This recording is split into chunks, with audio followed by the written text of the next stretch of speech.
નવસારીને મહાનગરપાલિકાનો દરજ્જો મળ્યાને 1 વર્ષ પૂરું થતાં ભવ્ય ઉજવણીનું આયોજન કરાયું, જેમાં કાઇટ ફેસ્ટિવલની સાથે ફૂડ ફેસ્ટિવલનું 11 થી 14 જાન્યુઆરી સુધી આયોજન કરાશે। કેન્દ્રીય જળશક્તિ મંત્રી અને નવસારીના સાંસદ CR પાટીલના હસ્તે પ્રારંભ કરાયો। વેબસાઇટ અને અપગ્રેડેડ મોબાઈલ એપ્લિકેશનનું લોકાર્પણ કરાયું। ઐતિહાસિક અજગરવાડા બાગનું પણ લોકાર્પણ કરાયું। ગ્રાઉન્ડમાં યોજાયેલા મ્યુઝિકલ કોન્સર્ટમાં ગીતા રબારીએ ગરબા, ભજનો અને ગીતો ઉપર નવસારીજનોને ડોલાવ્યા। माननीय प्रधानमंत्री श्री नरेंद्र मोदी साहेबनो विकसित भारतनी जे कल्पना है एना माटे आखो देश विकसित थवो अत्यंत आवश्यक पण छे।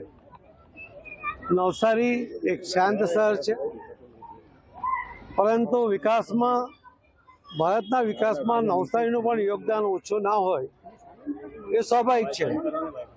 અને એટલા જ માટે નવસારી મહાનગરપાલિકા દ્વારા જે આજે અહીંયા ગ્લો ગાર્ડન જે બનાવવામાં આવ્યું છે એ આખા રાજ્યમાં આ ચોથા નંબરનું છે।